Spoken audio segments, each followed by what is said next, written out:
This week our story opens not in Whitehall, but in distant Mahboni Island, jewel of the Indian Ocean. As Independence Day draws near, senior officials of the island are eagerly discussing the great and joyous occasion. Oh, dearie me. Oh, dearie me, this is a catastrophe. You are right, Gunga. The British government men are coming to hand over independence. What is that you say, honey? What? Oh, dear, I wish the Honorable Minister of Science would get a new battery for his hearing aids. I said it is a catastrophe. The British are giving us independence, and we have not got a president for them to hand over power to. If only they had come a week ago. We had a very, very fine president then. Oh, by Jove, yes. A top-hole fellow. Oh, yes. With the strength of a weasel and the cunning of an ox. Or the other way around, as the case may be. I recall most vividly the moment at the summit of our sacred volcano as he was forced to throw himself in. And what a sense of humor he had. Even at such a time he was making jokes. I don't want to go, he said. By George, he was a lovely man. Here, the tradition must be observed. As Minister of Health, Education and Juju, you must know that, Gungu. It is written, when Mount Mahboni speaks with a loud voice, then shall the leader leap into the mouth of the volcano, so that the gods may be appeased. If you didn't talk so much, my battery would last longer. We're talking about the president. It's 2 days since he threw himself into the volcano, and it doesn't seem to have worked. The mountain is still making noises. It is rumbling most furiously. Mind you, President Chapati was a small man. Perhaps a bigger leader would pacify the gods. But we haven't got a leader at all now. I can't understand it. You would think everyone would be fighting for the honor. For example, you, honey. Oh, I myself would be delighted to make the sacrificial leap, but I'm far too unworthy. Then perhaps... I am too unfitted for so great an honor. No?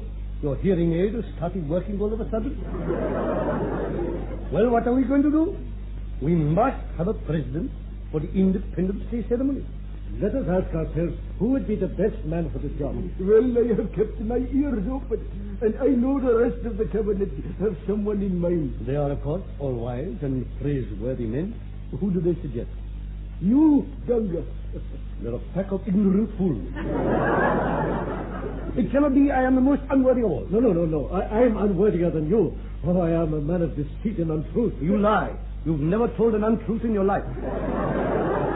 I am the unworthiest. My life has been full of sin. No, nonsense. Your white hair and tired old body are proofs of virtue. At 37? Now, enough. We must find the president.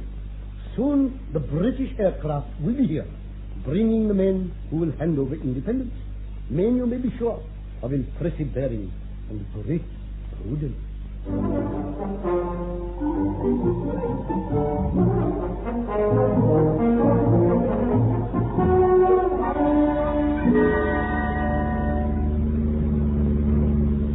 I'm sorry I inflated this rubber dinghy in your cockpit, pilot. I thought that funny little handle was thrown in the window. Still think we could do with a bit of fresh air. I'll try pressing this button here. Now rather you did, old boy. That's my ejector seat. Oh, I do. I say, are you sure this plane's quite safe? I don't like the way the wings wobble. Well, it's bound to wobble a bit, old boy, you see. But don't worry, I mean, this crate's as safe as the day she was built. Yes, 1932. Been tootling around the island doing this charter work for 20 years now. Of course, you wouldn't believe it, would you? I mean, all these modern gadgets. You mean that storm lantern you wave out of the window when taking off? Yes, that's right. And this ejector seat. Well, I made it myself. Yes, old sofa springs and the length of elastic. Oops, I say, there's a bit of an air pocket, eh? Use a brown paper bag, would you? I think we're all right, thank you very much. And I'm a bit worried about this altimeter thing. It says we're only 15 feet off the ground. Yes, so it does, yes. I've been told that palm trees in this part of the world can grow as high as 30 feet. Oh, more than that, old Pip. 40 feet, some of them. But not to worry, I mean, half these dials don't work. Whoops. Whoops, another air pocket, I suppose. No, just Mr. Palmtree. This is Mahboni now, by the way, and there's the landing strip. Ah, yes. Looks a bit dumpy. Oh, don't worry. No, landing's a piece of cake with all these new scientific aids. Oh, scientific aids. Oh, good. Yes, just undo that piece of string, will you? It lets down the undercarriage. And after that, you can both belt up. Belt up? I beg your pardon. I think he means we'd better go back to the cabin and do up our safety belt. Oh, I see. Well, hold that wretched dinghy in so that I can get past, will you? Mildred, we'll be landing shortly. I hope all the flying hasn't worried you too much. Oh, no, Mr. Lamb. Hadn't a copy of Woman in Knitting and this bag of brandy balls. Still got Mahboni's Chart of Independence safe, I suppose. Oh, yes, sir. Yes, except one corner's got a bit sticky from the brandy balls. Oh, never mind. We can sponge it down before the ceremony. What a great honour for the General Assistance Department to have been chosen to hand over this... Oh, I think it does an end.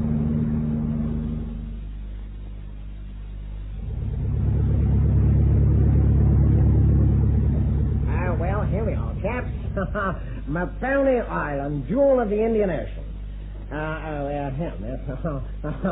Allow me to unfasten your safety belt. Oh, sir. You're ever so gallant. No. It's a pleasure, my own, I say. They're tricky things, these belts. Oh, my word, yes, they are. Yeah, you've got to fiddle a bit, haven't you? Oh, I say. There we are. Can you undo mine? Eh? Oh, yes. There. Thank you. Now come along, crew. Let's get moving. The crowds will be waiting to cheer us as we step off the plane. Oh, yes. How do you open this door? Here we are, old fruit.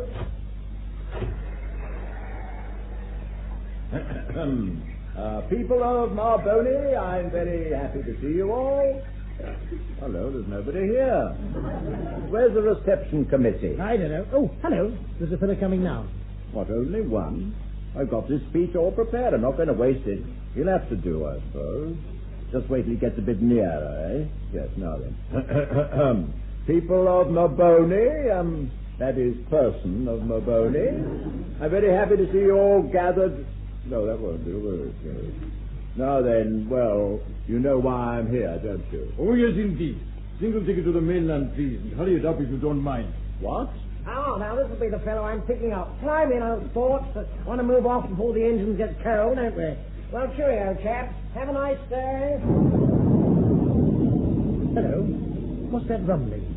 Oh, I'm sorry, Mr. Lamb, but 12 hours was nothing but brandy balls. No. Louder than that. It seems to be coming from over in the mountains. Well, we seem to be alone. Not much of a welcome. I took quite a lot of trouble over this speech, and no one listened to it. Unless, of course, to you... Well, actually, I just... Hey, look!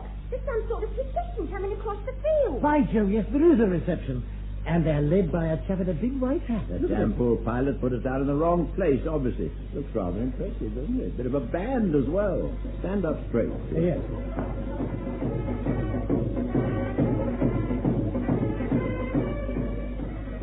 Yes, I'll need the speech after all. Oh, that's very good. Let's run it over. Shall I? People in Mahboni, etc., etc., etc. Yes, I know that bit. Historic occasion, of course. Then a bit of something about cementing relationships. End on a funny story and best wishes for the future. Good, that's right. That's right.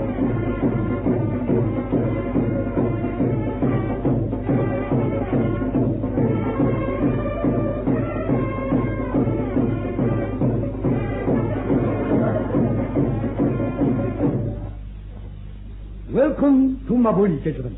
I know you English cannot stand speeches, so we will do away with all that naughty rubbish. Oh, do away with all that rubbish, will you? I see. Well, all right, can't be helped. How do you do? We have looked forward to your visit, honored sir. Tell me, how is the polo playing these days? Huh? Oh, I see what you mean. No, I'm afraid he couldn't come. So he sent my colleague and myself instead. And you, of course, are the president of this... Oh, no, sir. You're not? Definitely not. I am not the president. I am but a humble minister. I'm sorry, then you, sir, must be... No, sir, no. I am an even more humble minister. I say, one, what modest people they Yes, are. isn't it a treat to find people like this? No jockeying for power or position here. Still, they must have a president. We'd better find... Please, let us leave discussion of that until later. Perhaps you would care to freshen up before we begin the banquet that we have arranged in your honor. Oh, a banquet. How splendid. First of all, I could do with a bath and a change. Come along, Mildred. Come along, too. But who have we here? Such a fair skin, teeth like pearls, eyes as blue as the sky. Let me take your arm. I will escort you to your quarters. Oh, thank you very much. This way, everyone. All along the jolly red coconut matting. We shall meet again at the reception this evening.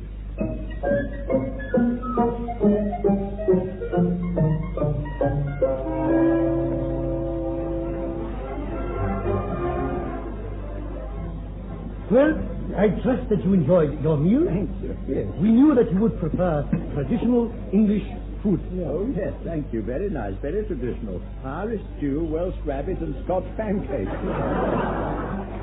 And all on the same plate, too. Now, let's talk about tomorrow's independence ceremony. If I may, where is your president? I thought we'd meet him this evening. You know, I get the impression you're avoiding the subject. How could you possibly think of such a thing? Tell me, what do you think of our new national flag? Oh, it's very nice. Red, green, and purple. And pink, orange, and blue. With a cluster of stars, and a crescent moon, and the rampant lion in black. And in the other corner... Yes, that's all very well, sir, but what about your president? What's happened to it? My dear sir, I see that it is no use beating about the hedge. I must tell you the truth. We are temporarily without a president. Heavens, why didn't you say so at once? We can't hand over independence to a country without a president. Oh, dearie me, look. Couldn't you just leave it in an envelope and we'll hand it to the president when we get one? No, of course not. We'll have to have an immediate election. An election? You mean one of those things where anyone might be made president? Even me? Yes, that's right. I should say you'd stand a jolly good chance, actually. Lots of fun having an election. Everybody says what a rotter the other chap is and goes round kissing babies. Yes. All right, Sue. I'll organise the details. Where's Mildred? Just as well we brought her. I knew there'd be a lot of secretarial work. She had to have her dinner in her room. Silly girl forgot to bring an evening dress. Oh, poor girl. Well, I'll go along and talk to her, and we'll draw up those election plans. Good chance to show democracy in action. Right, see you later. Right, you. He's a very determined man, your Hamilton Jones. Oh, yes, a grand chap. Don't know what I'd do without him, really. Oh? I got the impression that he was head of your department. Well, technically, I suppose so, but when it comes to the real decisions, well, I'll say no more. Uh-huh. So, you have experience of leadership then? Oh, yes. Apart from my present post, there was the Scouts, you know. I was in charge of the Badger Patrol for 3 years. We got the Golden Woggle for our knot. I must say that is most interesting. Here come the rest of the ministers. Gentlemen, I would like you to meet Miss Lamb of the British government. How are you doing? Oh, very often, yes. I don't like this election plan one little bit. They might elect me, and I'm not worthy of the honor. Oh, come. Fancy not wanting to be president of this lovely island. I don't mind telling you, I'd jump at the chance. Wait. It all comes back to me. Oh, yes, the legend which has been handed down over the generations in Mahboni. Legend? I know of not. The legend, you know, the one about the leader who was to come. Yes, that legend. Oh, yes. Eh? I think this sounds interesting. What's it about? What it is about? Well, now, let me see. Oh, yes. It says that a great and wise ruler will come from the skies, flying a huge bird. Oh, fancy that. They might almost have known about aeroplanes. And he will wear a strange black crown upon his head and carry a fierce weapon for poking out people's eyes. Must almost be a bowler and a brolly. Yes, I remember the legend now. Oh, what fools we were not to have seen it right away. You don't mean you can't? Can you? Sure enough. You, I can see it all now. Under that modest exterior is a real leader of men. You really think so? It's strange that as our aeroplane lurched and bumped about in the air pocket, I felt there was something inside me trying to get out. It's fine. I say, steady on. It's all a bit sudden. I mean, I'd hardly be qualified to... And the legend, you see, goes on that this wise leader will father many children by his 4 beautiful, beautiful wives. Besides, what about my pension? I'd lose it. 4 beautiful wives? This is rather tempting, but... No. It's out of the question. I really couldn't consider it. No.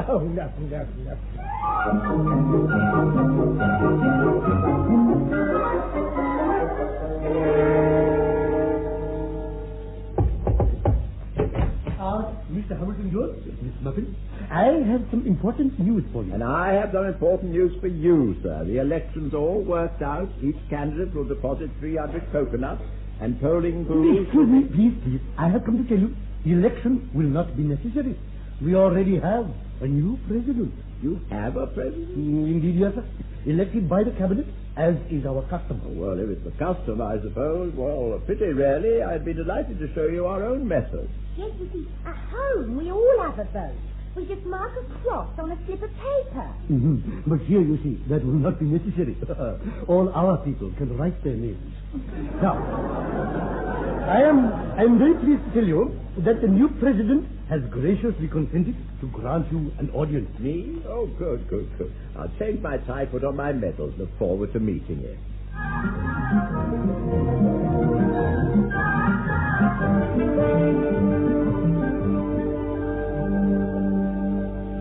Now, my dear, here we are.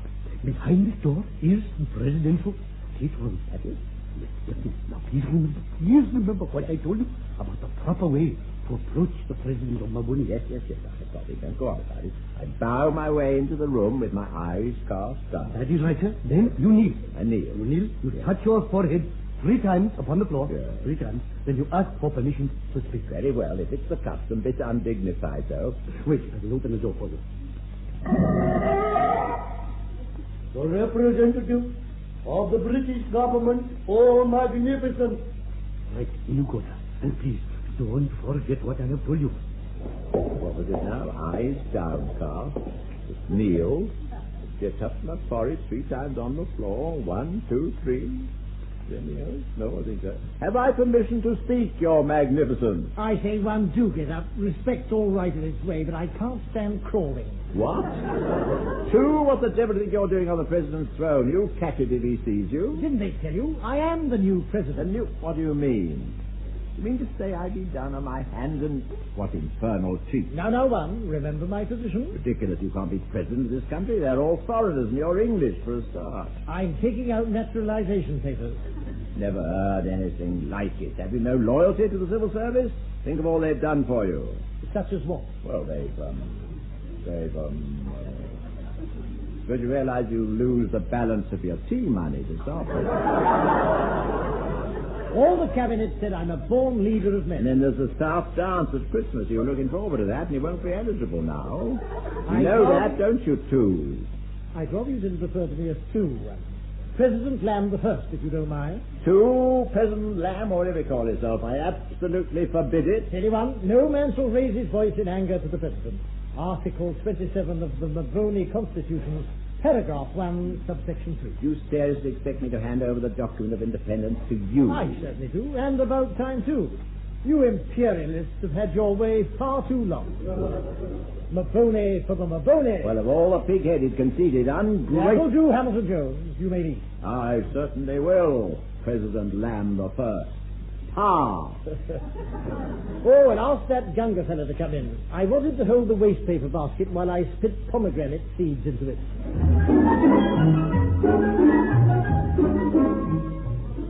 Mildred, I've made a most disturbing discovery. In fact, I hardly know how to tell you. Oh, it's all right. I've heard. You've heard? Yeah, I went out for a cup of tea with one of the local boys, and he told me all about I it. can still hardly believe it. Oh, me neither.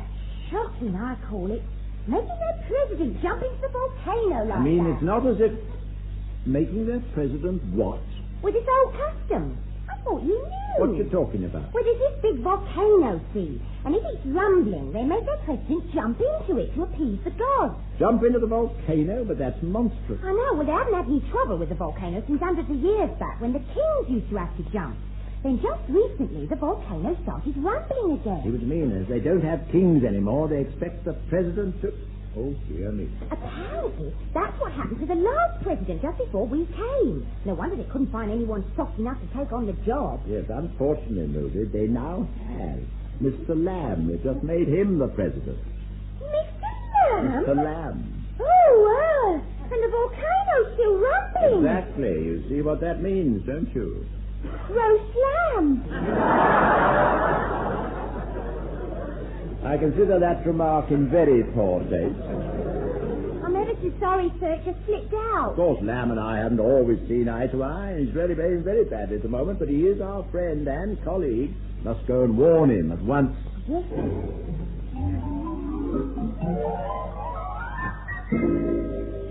Oh, I don't believe it. They couldn't. I wouldn't have you. You're just joking, aren't you?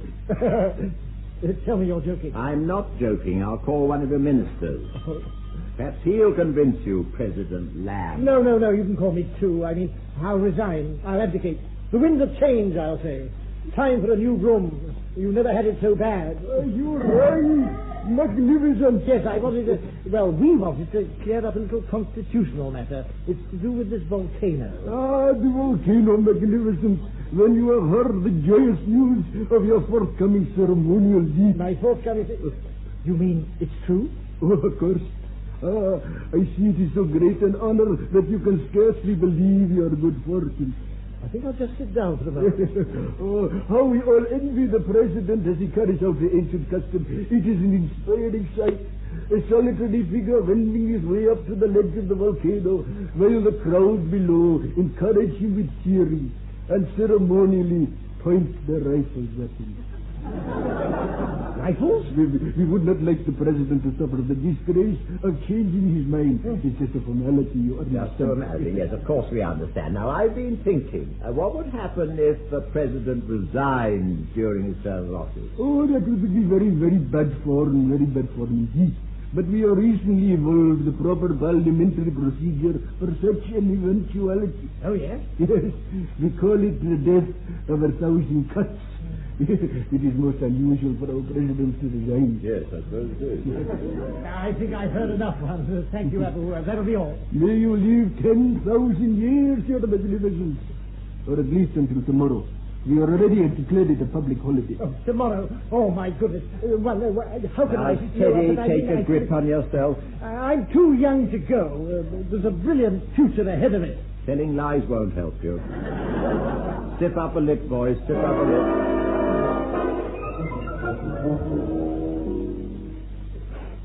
Only another hour to wait, Mr. Lamb. Here, I've ironed a nice white hanky for your breast pocket. That's the idea. Must look your best for the jump, too. Inch of tuck showing.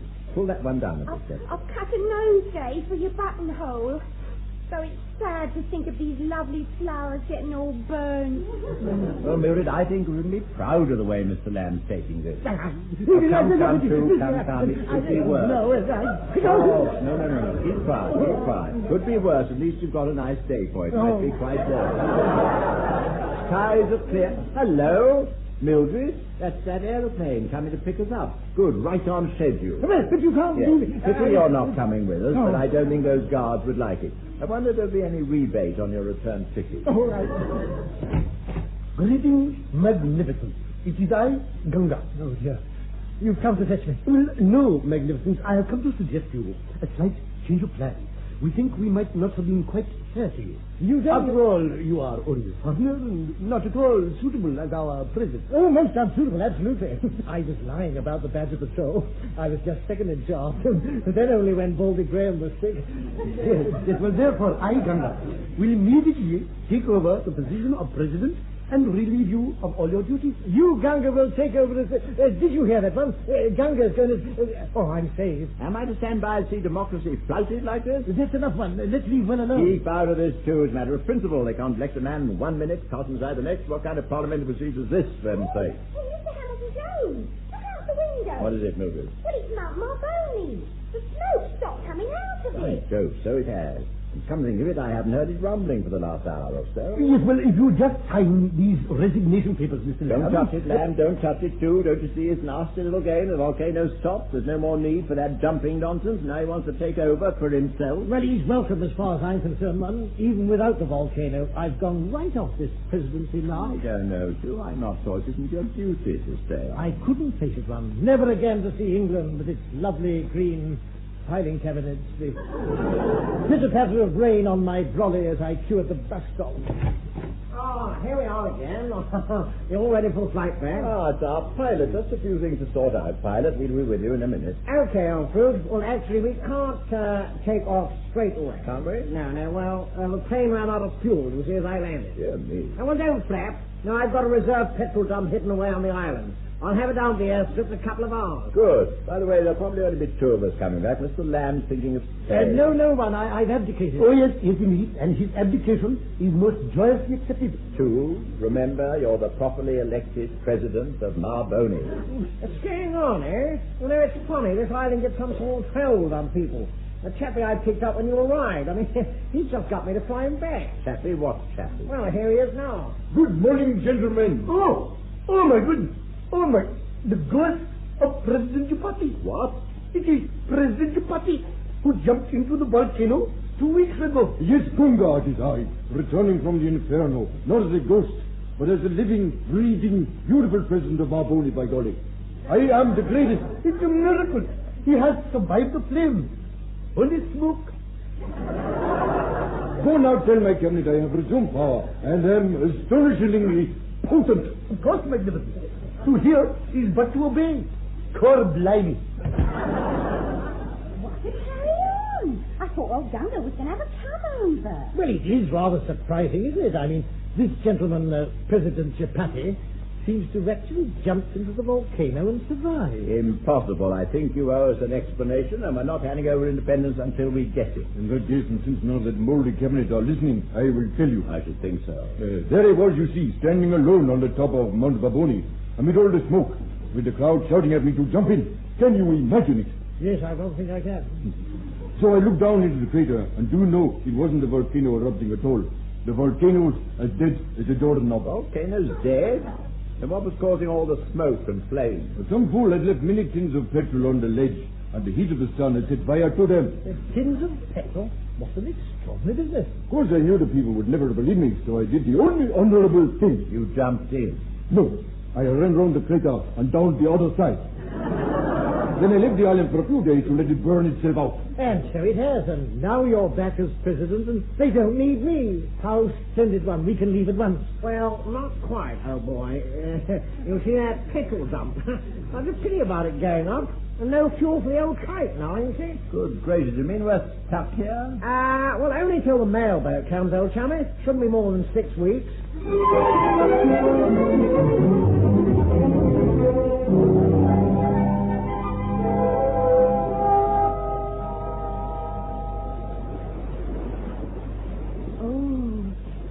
Lovely here on the beach, Mr. Lamb.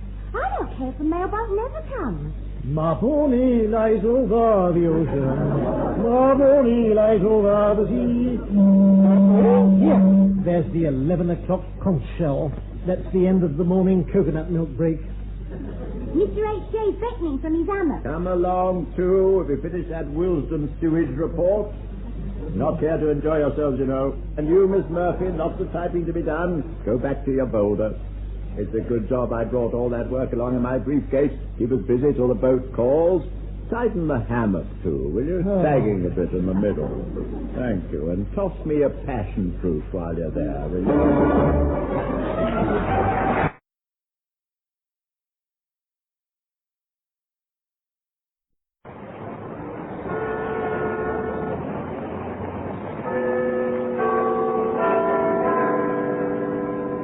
Time now to meet the men from the ministry.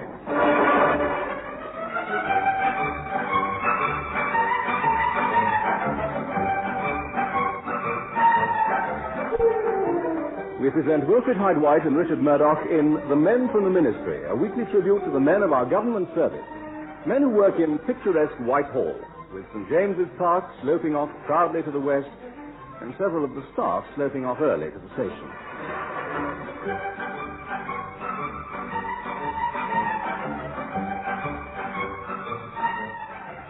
But our story today begins a little distance from Whitehall in the chart-covered rooms of the meteorological office, wherein work those sterling individuals, the weathermen. Yeah, that's the problem, yes.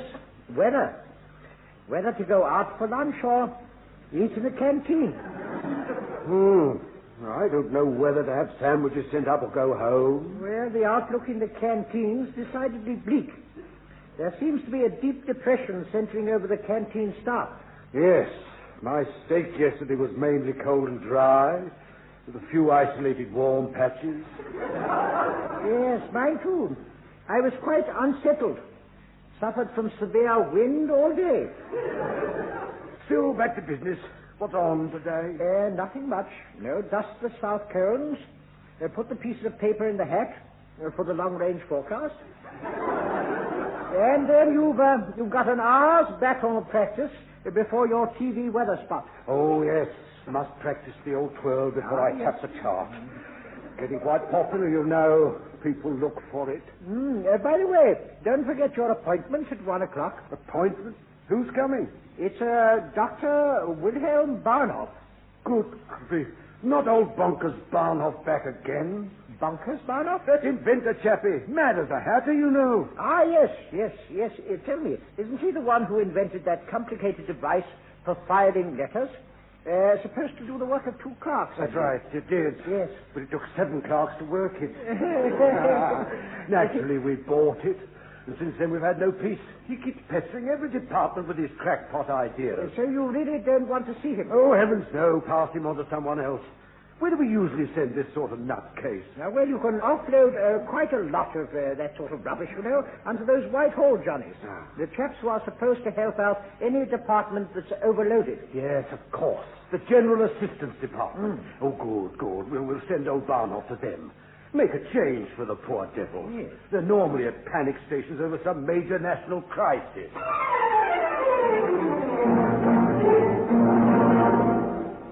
This is a major crisis, too. I don't mind telling you I'm very worried about the situation. Yes, one, I can see it's dangerous. Not only the danger, too, it's a question of national pride. The eyes of the whole world are upon us. But surely we've pulled through before. Why not this time? Well, I don't like it, too. 103 for 8 wickets in Australia are about to take the new ball. Ugly business. At times like this, I think the only thing to take your mind off the worries is spot of work. Good heavens, one, you are in the state. Work. Well, I think we've got some somewhere. Move your pajamas out of the in tray and let's have a look. Yes, there's the pension survey to do, the export figures to tot up, and then you've got to approve the program for the Civil Service Rhododendron Society annual prize giving. Dear me. And all these jobs came down from the permanent under-secretary, you say? Oh, Sir Gregory Picton, yes. Perhaps you'd like to start by initialing this. Certainly. There we are. Which one was that? The Civil Service Rhododendron Society. Good. Quite right to do the important one first. Sir Gregory is a member of the society, you know. I say, wait a minute, I'd already initialed that one. What? Oh, so you had. I'm sorry. Yes. You'll have to cross that second lot of initials out. Yes, well, can't go signing things twice, eh? And you'll have to initial the crossing out. Of course, yes. Well, there we are. Yes. As I said, nothing like hard work to take your mind off things. Mildred, you've brought the tea. Splendid. Yes, Mr. Lamb. I know you both like a cup of out now. There's such a gap between 11s and lunch. Well done, Mildred. Have you got one of my favourite biscuits, though? Yes, I think so, Mr. Hamilton Jones. Oh, I almost forgot. There's a man been waiting outside all morning. One of those that are covered all over with milk chocolate? Well, I couldn't say so. He's got his overcoat on. What? I see what you mean. Oh, no. Well, tell him to wait. We're far too busy to see anybody, aren't we, too? Oh, yes. 3 lumps, do you want? Right, yes, thank you. That'll be all, Mildred. Thank you. Now, where were we, eh? Oh, yes, the Rhododendron Society. That's right. Prize givings next week, you know. Sir Gregory will be exhibiting his Ericaceae in the main tent. Really? Yes, hope he wins this year. Last time he was narrowly beaten by Admiral Hardo. But you remember, Sir Gregory was furious. Everybody took away our permission granted stamp for a fortnight. General Assistance Department, Richard Lamb speaking. Pitkin here. Put Hamilton Jones on the line. Yes, Sir Gregory. Right away. It's for you, one. It's Sir He Gregory. always rings up when I'm in the middle of my tea and biscuits. You'd think he'd have more sense than you. Hello, Sir Gregory. Oh, nice to... Are you there, Sir Gregory? Yes, I'm here. Nice to hear from you. Never mind that. Have you seen this inventor fellow yet? I sent him along to see you early this morning. Inventor fellow? What do you mean? Passed on from the Met Office. Oh, what bad luck. I'm sorry to hear that. I mean, they handed him on, and I sent him over to see you. Oh, I see. Yes, you got some crackpot notion about the weather. Has he about the weather? Oh, Sir Gregory, how clever. What about this inventor fella? Good grief, man. Haven't you read my memo? Memo? No. Oh, that inventor fella. Yes, of course. How silly I am. Yes. He's come to see you. Come to see me. He should be in your outer office now. Ah, yes, my girl said there was someone out there covered in milk chocolate. Will that be him? Get him in, man. Get him in. Yes. Get on with it. Yes. Very good, Sir Gregory. We give my kind regards to Lady Gregory. What was he on about? Cut off, the fellow does. Yes. Well, what was he on about? Yes. Send some inventor to see us. Sir Gregory says he sent us a memo. Try and find it, will you? Yes, well, I'll see what I can do. Oh, I should have thought it was in here somewhere. Oh, dear. There's so much rubbish in this waste paper basket. Ah, here we are. It seems this chap's called Dr. Barnhoff. Doctor who? No, Dr. Barnhoff. Well, apparently he's here now. Fetch him in, will you? Right you are, ma'am. Yes, I will. Better tidy the desk, I suppose. Now, let's see what Two was dealing with yesterday.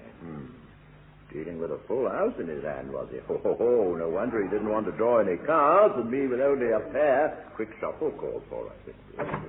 Here you are, Dr. Barnhoff. This is Mr. Hamilton Jones, the number one of this department. How do you do? How do you do? Sorry to keep you waiting. Been involved in rather a tricky deal. You don't know about that, do you? Please take a seat. Most kind. Yes. I will not speak about the bushes, Mr. Jones. Good to know. Mr. Hamilton Jones, actually. Oh, very well. Hamilton. Yes. You may call me Wilhelm. Wilhelm, how kind. Now, you see this small black box I have Yes, here? yes. Oh, yes, it's got little dials and knobs all over it. Exactly. Well, this black box is my new invention. It controls the weather. You know, for a moment I thought you said it controls the weather. Yes. I thought that too. Yes, sounded like it, didn't it? That is what I said. The small black box will control the weather. Oh, good gracious me, he did say control the weather. I Quite see. right the first time. Perhaps we should pass him over to the meteorological office. Nine. There I have already been. Oh, there he's already been. Well, perhaps one of the other departments. This device bombards the atmosphere with ionic waves. Miss Ionic waves, I go, does it? Miss. Perhaps the Admiralty would be interested. I suspect you are trying to pass the buck. Perhaps even going to mock my contraption. No, my dear fellow, don't misunderstand it. Just we don't often get anyone here with a box that controls the weather, do we, too? Indeed we don't. Doesn't happen every day, does it? Oh, wait till I tell my landlady. She loves a good laugh. You are as bad as the rest. Pinstripe off. Oh, dear me. You have no faith in my machine. Not at all, Dr. Barnhoff. We both think it's rather jolly, don't we? Yes, a very pretty little box. Yes. It is not meant to be pretty. Oh, incompetent fool. Oh, steady on, Doctor. I will show you. I will make a demonstration of myself. Now. On my soul, what a hasty temper. Foreigner, I should say, wouldn't you? Weather machine, indeed.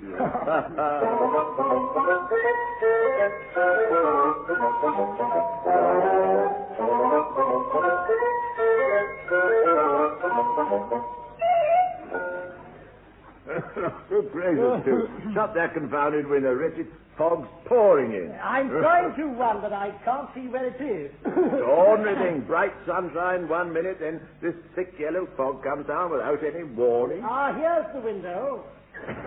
Well, that'll keep the worst of it out anyway. Turn the light on. Right, now, where's that switch?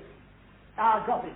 Doesn't seem to make much difference, does it? Oh, I don't know. At least we can see quite clearly how thick the fog is. Come back here and let's get on. Won't be easy when we can't see what we're doing, will it? I quite agree, Ron. I can't see my hand in front of my face. No, I can't see my hand either. Still, I'm sure it's not a very good one. Most of the trumps and court cards already out, if you remember. Mr. Hamilton Jones, Mr. Lamb, are you in there? It's you, Mildred. I'd recognize that extraordinary perfume anywhere. It's fruits of sin. Never mind how you got it, Mildred. We're worried about this fog. See if you can find the window in the outer office and shut it. Right you are, Mr. Lamb. Yes, it's funny about the fog. I've just been eating my sandwiches in the park, and it's all bright and sunny there. Extraordinary, isn't it? Yes, this fog's only round Whitehall. It's proper eerie, I call it. Only round Whitehall, but that's Yes. enough. Oh, I say, one. I just had a thought. So have I too, Dr. Barnhoff, the man with the weather box. He said he'd show us. Good heavens, too, do you see what this means? If that box really can control the weather, the possibilities are boundless. Absolutely. The mind boggles. This is no time for boggling, too. We must get hold of Dr. Barnhoff straight away, get over him straight away. You'll have to apologize for your stupidity when he came in, of course. Oh, yes, sir. Have we got Dr. Barnhoff's visiting card, Mildred? Yes, sir. I used it to wedge the washroom door. You ring him at once, too. I'll get on to top brass and tell him I made a vital discovery. No doubt they'll want a special demonstration.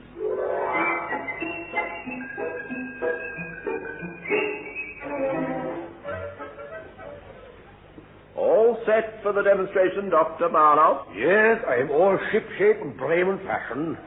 Are you sure we shall cause no incontinence to the public here? Oh, no. Quite sure. That's why we chose Salisbury Plain. Good.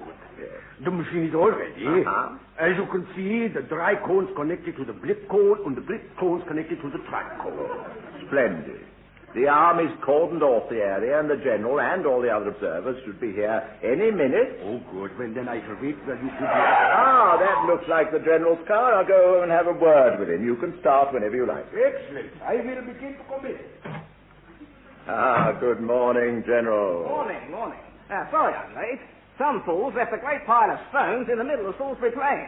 Nearly came a cropper, I can tell you. Oh, dear me. Very careless, General. Yes, right. I'll send the car away, and we can get on with it. Sergeant, cut along and sew a few more badges on my beret. Pick me up in half an hour. By the way, Hamilton Jones, Yes. why are you wearing that extraordinary outfit? Extraordinary outfit. You mean the gas cape and gumboots? Well, you can't be too careful, can you? Nonsense. The forecast is dry and sunny.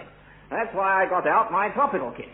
Anyone would think you actually expected this device to work. Oh, I have high hopes, General, high hopes. My department had a lot to do with the development of this little gadget. Yes, tell me, are you trying to bombard the ionosphere with polarized neutrons, or are you planning to create a geomagnetic warp by the use of a synchrotron? Oh, a bit of both, I should think. Somewhere between the two. I see. Well, it seems to be a bit of a dog's breakfast to me. Bit of a tongue. Yes. Oh, dear. Waste of a lovely sunny day. Yes. Could have been having a jolly good round of golf.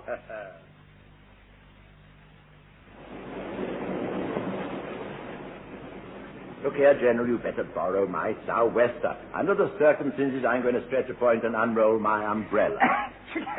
Yeah, thank you. Bless you. Thank you, Hamilton Jones.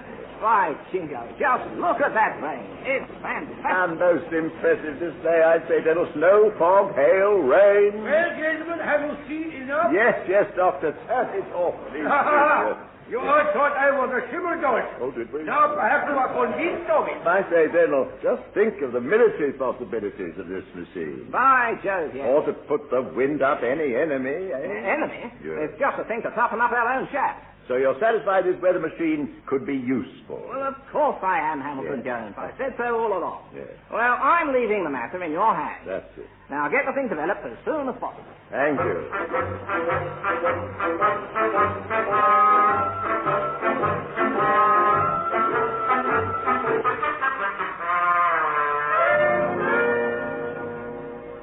Really, it's too bad of one to leave me alone in the office. It needs both of us here to carry the routine on. Still, I'll just have to manage. Let me see. Red Queen on Black King. Ooh, somebody coming. All right, Sue, it's only me. No need to shove the pack down your trousers. Oh, good. By the way, this pack of yours was in a shocking state. Was it? Yes, every card had funny marks on the back. Top left corner.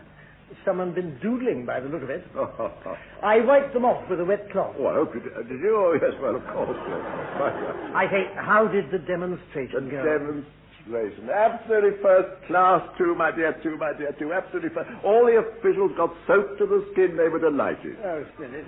I see you've brought the weather machine back with you. Oh, have I? Yes. Yes, quite right. I persuaded the doctor it was best left in our hands. He's busy making arrangements for mass production. Oh, that's marvelous. Certainly is. I shouldn't be surprised if I get a mention in the honors list for this, you know.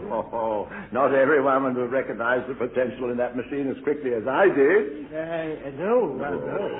Hello, General Assistant Departments, the Hamilton Jones I'm so sorry. Hold on a minute. Hamilton Jones speaking. Pitkin here. Pitkin, it's Sir Well Greg. done, Hamilton Jones. Thank you, Sir Greg. I've just heard about the successful demonstration. Yes, good. Shouldn't be surprised if there's a mention in the honors list for this. Do you really think so, Sir Greg? Yes, I'm sure they won't overlook me. I beg your pardon? After all, not everyone would have recognized the potential in that machine as quickly as I did. Oh, no, of course, I see. I wonder what title I should take. Yes. Let's see, Lord Pitkin of Surbiton, you think? Or Guildford, perhaps? Or Crawley? Anyway, see that you keep up the good work down there. We don't want any butt-shops at this stage. Any what, Sir Greg? Butt-shops. Oh, yes, he said that. Rest assured, he's gone. What a bumptious fellow he is. Honours list, indeed. Fancy controlling your own local weather. It's certainly a major breakthrough one. I mean, consider its uses in battle, when there's a real crisis in the field and the country's whole future hangs in the balance. That reminds me, too. What's the test match score? The test? Yeah. Well, you don't think I listen to the wireless in office, do you? I said, what's the test match score? We're 225 all out. The Australians are going into bat after lunch. Well, I'm off to watch the afternoon's play at Lord's. If anybody wants me, I've taken a late lunch or an early tea, whatever you like.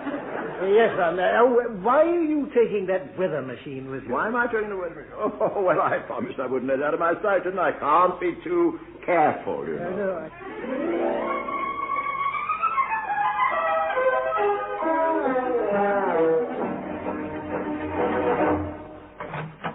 Morning, Mildred. Morning, Mr. Lamb. Mr. H.J.'s in already. Good gracious, it's only 10:30. He is early today.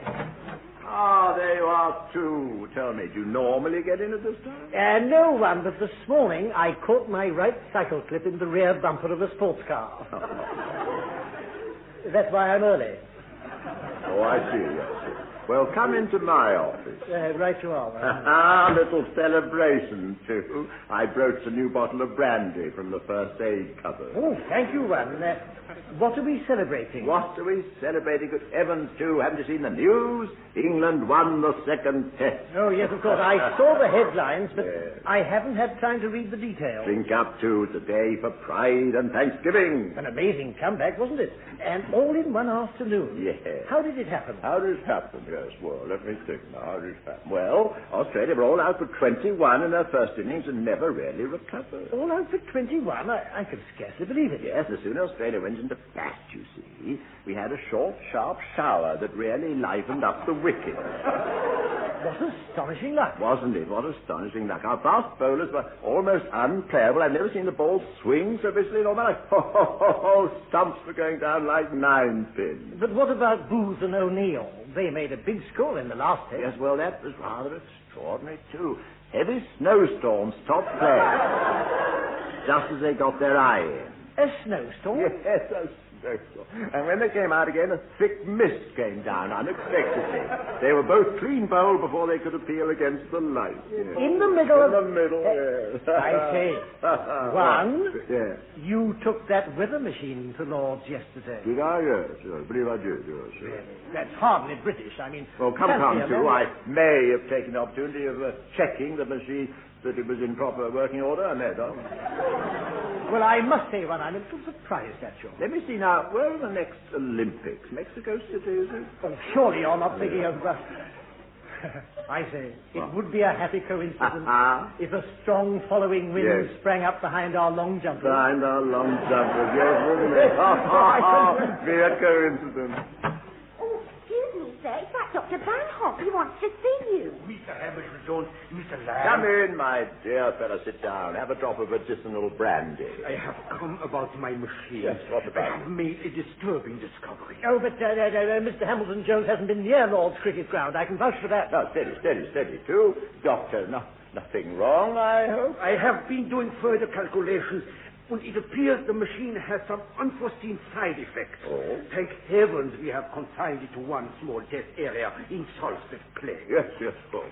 I have found that in altering the weather in one spot, one cannot avoid affecting the weather in other places at the same time. Oh, dear. You mean if we change the weather in London, we might cause a heat wave in Manchester? Yes, or something even more unusual. And this, in turn, could affect yet other areas, spreading in ever-widening circles and causing an ultimate state of chaos and derision. Chaos and derision, did you say, Doctor? What And word? goodness, no one has been using the machine. Oh, It is comforting to know that it has been in such trustworthy hands. trustworthy hands, quite so, yes. I must go now and do further research. Back to the drawing board. Oh, dear one. Do you suppose you don't think that he... Now, you two, don't fuss. I'm sure he's exaggerating. After all, what possible harm could there be in making a few minor adjustments to the weather over Lord? Oh, that's the phone I'll take it to. Hamilton Jones speaking. Hitkin here, what the blasted blue blazes we're up to now, eh? Blue blazes? We've just had an official complaint from the French government. I think They say we've been mucking about with the European weather. Mucking about, what strong They've had term. torrential rain for the past 20 hours. Have they? If it goes on much longer, de Gaulle will be the only one with his head above water. Oh, it's very amusing. It is not amusing. Yeah, well, They've made people have traced the cause back to a street disturbance over London. dear me, well, it was a funny day yesterday, you remember. What's more, they somehow got to hear about this weather machine of ours. Oh. They say we did it deliberately. Tricky business, Sir Gregory. Now listen, it's up to you and Lamb to put things right. Yes. Take that infernal machine of yours over to Paris. What? Over to Paris with a machine. Yes. And give him some sunshine at once. Give him some sunshine, I see. Oh, yes. Oh, he's gone. True, Sir Gregory tells me we've got to go over to France and give him some sunshine. I know one. I was listening on the extension, but according to Dr. Barnhoff, if we alter the weather over there, we might start more changes everywhere else. That's a risk we'll have to take, too, unless you fancy arguing with Sir Gregory. Oh, no, not that.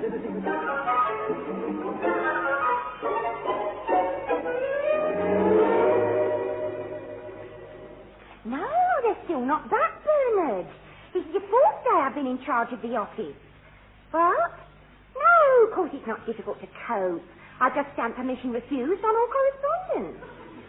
Well, apparently they're still chasing round Europe with their little thingy trying to put the weather right. No, all I know is what I hear on the wireless. Oh, hey, that reminds me. It's about time for the news. Sit down, love. Oh, I hope I haven't missed the beginning. And reports continue to come in of freak weather conditions throughout the world. Though Paris itself has been basking in sunshine for several days, high winds along the French Riviera have torn the costumes from many of the bathers. Cold fronts are expected to follow. In the Iberian Peninsula, further unusual conditions have occurred. The rain in Spain is falling mainly on the hills.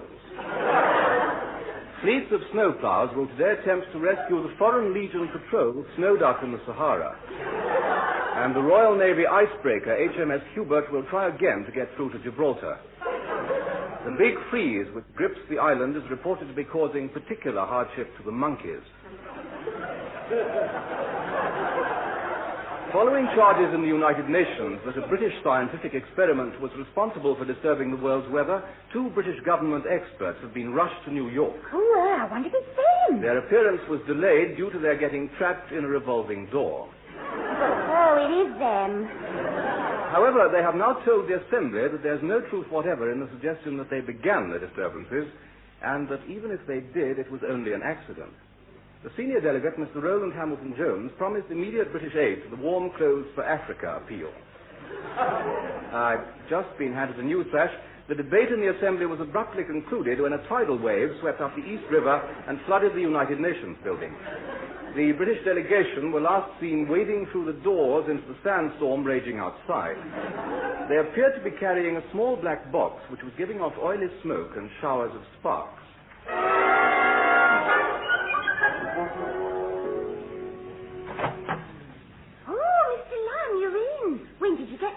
Yesterday, Mildred, I thought I'd get in early this morning to start to clear out my desk. I don't suppose I should be here much longer. Oh, dear. Have you heard anything? Not yet, but after this weather disaster, I'm sure we'll be for it. At the very least, I expect to transfer to archives at Ballymucky. Could you find me a cup of tea and a couple of lightly boiled aspirins? Ah, yes, Mr. Ladd. Thank you very much. Oh, what a way to end a career. And I showed such promise, too. Good morning. What's the matter with you? You look like a pregnant owl. Oh. Well, we're in trouble, aren't we? It's no use pretending I don't give a hoot. Oh, very quick.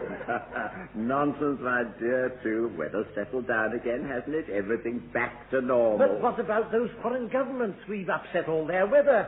They'll be hopping mad. Oh, didn't I tell you? In compensation, the PM offered to send Mr. Gordon Walker on a goodwill tour. So, of course, they told him to forget all about it. Oh, that is a relief. But what about that wretched weather box? What's happened to it? Oh, the weather box. I sent that to Sir Gregory Pitkin for safekeeping. Any further mishaps he can't blame us. Sir Gregory, Yes. the foreigners may have forgiven us, but he won't. He was livid when he heard you'd used the weather box for private purposes. He'll say we're incompetent. Hello, General Incompetence Department, General Assistance Department. Pitkin here. It's him, it's Sir Gregory. Hamilton Jones there? No, he's out. And I'm out, too. We're both out. What are you talking about? Who is it? It's Sir Give it to me. Hello, Sir Gregory. Ah, Yes. Hamilton Jones. Yes. Pleasant journey back, I trust. Thank you, yes. Thank you. Good.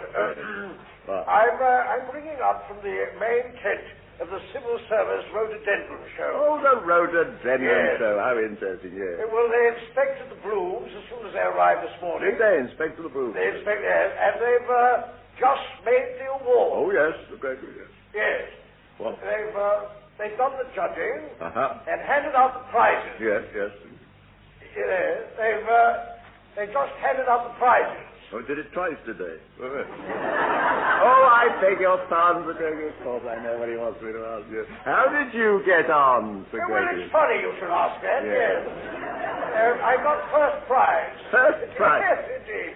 Silver cup. Oh, I see. Oh, yes, they said my pink colossus was the biggest they'd ever seen. And, his pink colossus is the biggest they'd ever seen. Are you still there, Harry Joe? Congratulations, yes, I was just passing round the news. Ah, good, thank you. Congratulations, Sir Gregory. We all send our congratulations. Thank you so much. I thought you'd like to know. Yes, indeed. Now, what about Admiral Hardover? I thought he was favourite to win. Ah, yes. Extraordinary thing, that. What? Well, all these best blooms were blighted by a sudden frost last night. A frost, Sir Gregory, in the middle of June. Yes, amazing, isn't it? Yes. Luckily, I'd already gathered my blooms in. You'd already gathered in your pink colossus, had you? Yes. The other poor devils were hit by a sudden frost in the middle of June. Is that what you said? Yes. Bit of a coincidence, that one. Bit of a frost, if you ask me. By the way, Sir Gregory, how's that weather box I gave you? The one that mustn't be used for private the weather box. The weather box. Yes. Funny, it packed up just afterwards. Afterwards? After what? Yes. Well, just after you gave it to me. After I gave it to you. Yes. I've had it destroyed. Oh, a good idea. Tricky thing if it ever fell into the wrong hands, wouldn't it? Exactly. Well, you needn't worry anymore. No, I won't, thank you. Goodbye, Hamilton Jones. First prize, eh? Goodbye, Sir Gregory. Well, too, that's the end of that little episode. Too, where are you? I've just been talking to Dr. Barnhoff in the outer office. Dr. Barnhoff, the inventor? Yes, he's got a wonderful new idea. Has he? Yes, if we can't bring the good weather to England, why not take England to the good weather?